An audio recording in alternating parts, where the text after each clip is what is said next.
यदि मैं उस समय रहा होता। जो स्त्रियों पर बुरी नियत रखते हैं अंधेरे में छुपकर। जानता हूं ग्वाले अधर्मी, तेरी माया को। ओम भूर्भुवः स्वः तत्सवितुर्वरेण्यम। तुम्हारा कभी भला नहीं। उन्हीं को टाला नहीं जा सकता, पर भक्ति और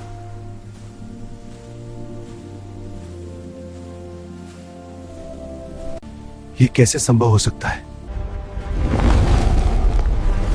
धर्म और अधर्म के युद्ध में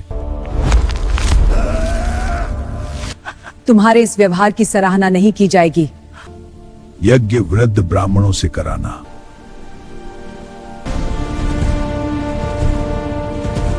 मुनिवर, प्रकाश पथरीले मार्ग से ही आता है।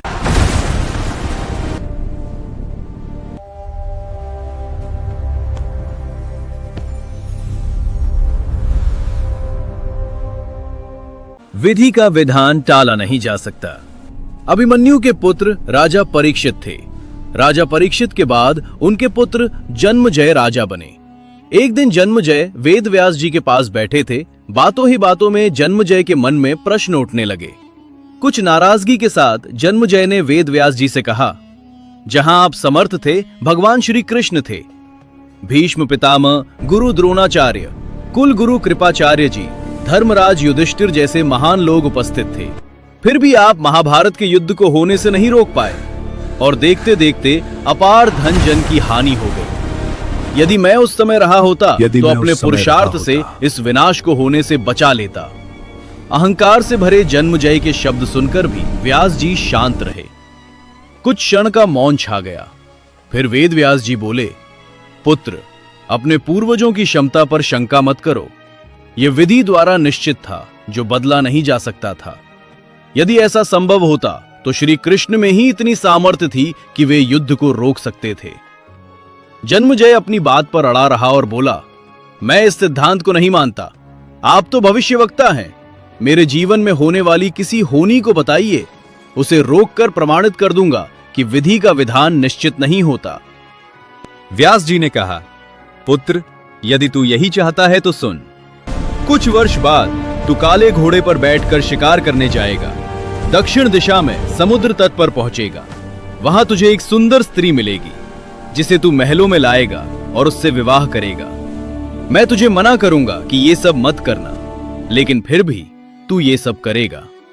इसके बाद उस स्त्री के कहने पर तू एक यज्ञ करेगा। मैं तुझे आज ही चेत कर रहा हूं कि उस यज्ञ को तू वृद्ध ब्राह्मणों से कराना, लेकिन वो यज्ञ तू युवा ब्राह्मणों से कराएगा। और जन्मजय ने हंसते हुए व्यास जी की बात काटते हुए कहा, मैं आज के बाद काले घोड़े पर ही नहीं बैठूंगा, तो ये सब घटनाएं घटित ही नहीं होंगी।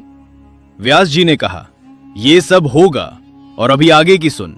उस यज्ञ में एक ऐसी घटना घटित होगी जिसे तू रोक नहीं पाएगा। उस रानी के कहने पर तू उन युवा ब्राह्मणों को प्राण दंड देगा, जिससे तुझे ब्रह्म हत्या का पाप लगेगा और तुझे कुष्ठ रोग होगा, और वही तेरी मृत्यु का कारण बनेगा। इस घटनाक्रम को रोक सको तो रोक लो। वेदव्यास जी की बात सुनकर जन्मजय का मन विचलित हो उठा। एहतियातवश जन्मजय ने शिकार पर जाना ही छोड़ दिया। परंतु जब होनी का समय आया तो उसे शिकार पर जाने की बलवती इच्छा हुई। उसने सोचा, मैं काला घोड़ा नहीं लूंगा, पर उस दिन अस्तबल में उसे काला घोड़ा ही मिला। तब उसने सोचा, मैं दक्षिण दिशा में नहीं जाऊंगा, परंतु घोड़ा अनियंत्रित हो गया और दक्षिण दिशा की ओर दौड़ पड़ा।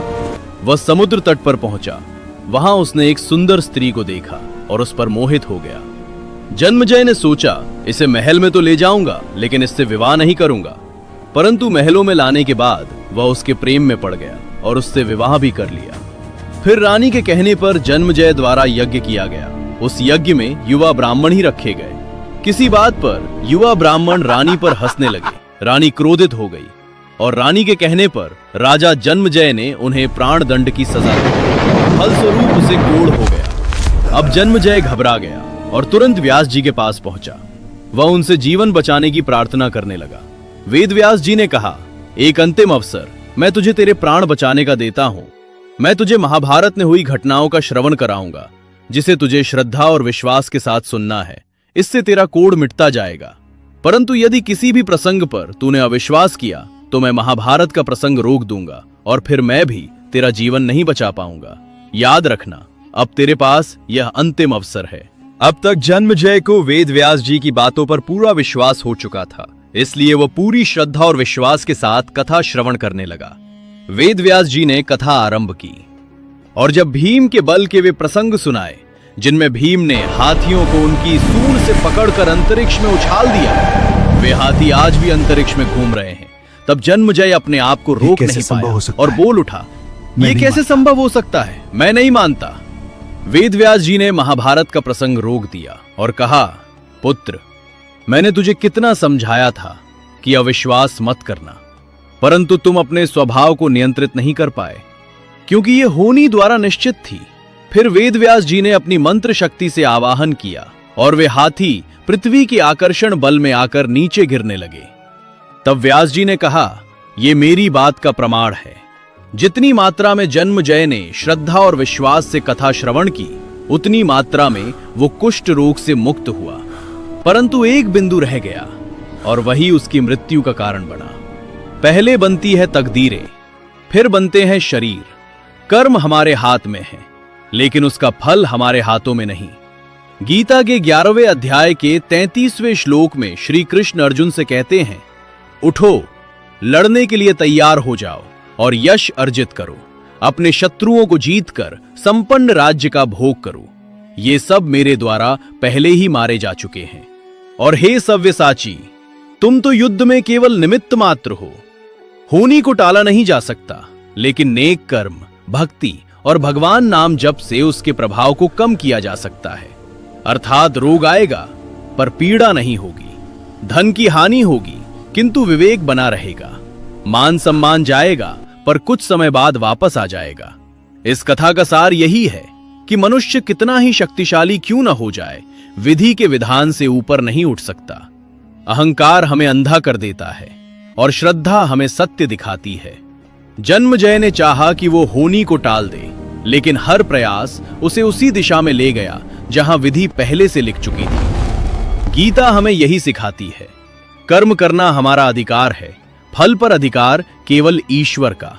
जब मनुष्य स्वयं को कर्ता समझने लगता है, वहीं से उसका पतन शुरू हो जाता है, और जब वो स्वयं को ईश्वर का निमित्त मान लेता है, वहीं से जीवन की पीड़ा कम होने लगती है।